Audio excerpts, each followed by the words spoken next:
a distinction between grounded and grounding. Grounded is a certain quality of being, and somebody who's grounded in the principles may or may not be grounded.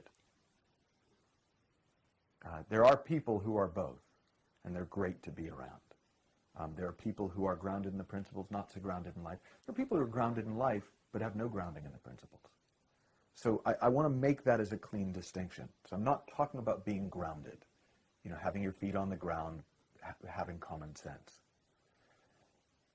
Your grounding is the ground from which you come, the ground on which you walk. It's the place where you stand to look from. The reason it's so important, first off, is because you can't hide your grounding. Like with the best will in the world, you might get away with it for a day, for a talk, for a first date. But by the second date, third date, we know you're grounding. All right? We see who you are. We're all walking around naked, hoping that people aren't seeing the bits we don't like. That's all part of our grounding. So we all have a grounding, and when our grounding in the principles is just what we understand.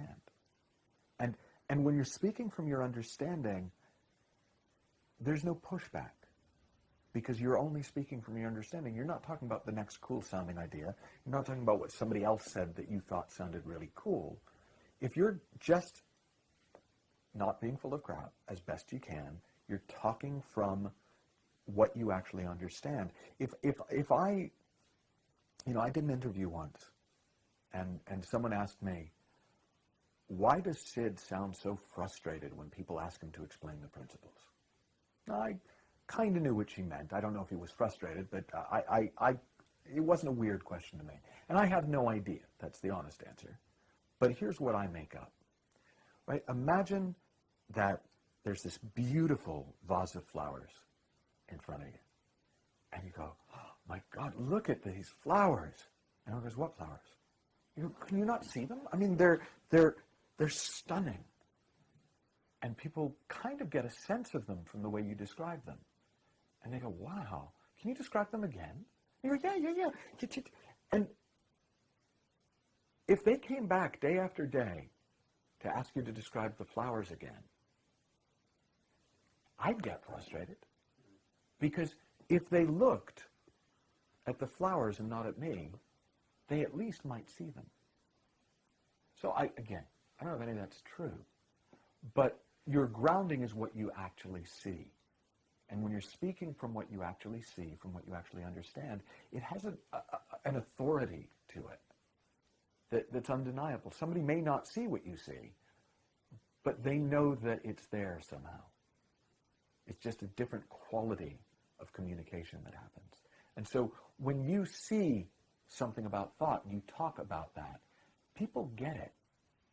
I had a client who's an absolutely brilliant man, and at first didn't understand why I was doing all this, and started to see some things, and it really changed things for him. And he said, why do you think what you do works?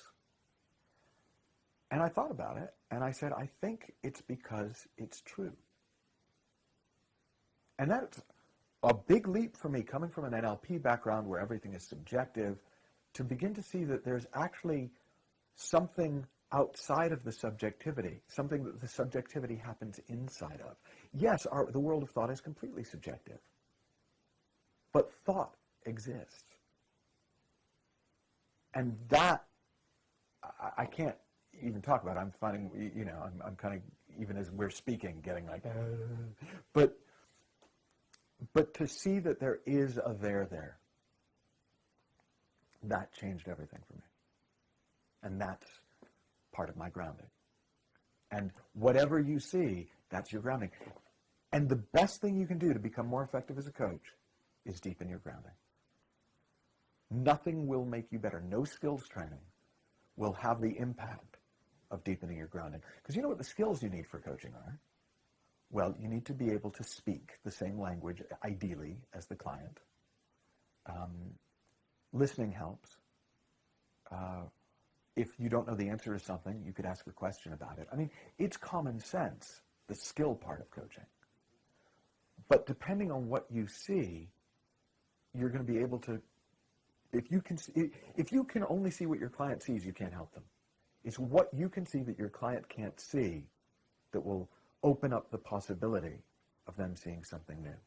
And it's the space that you create together, the space that you sit in together, which comes from your grounding. That when they're in that space, they're able to connect to the wisdom through them, and it comes out through them. You know, I think one of the confusing things is the word innate. Because innate is part of our nature, but that doesn't necessarily mean it's inside you as opposed to inside me or inside somebody else. It's just part of our nature. Innate wisdom is available to everyone. It's part of all of our nature. We're all drawing from that same source, and it just sounds different when it comes out of me than when it comes out of you.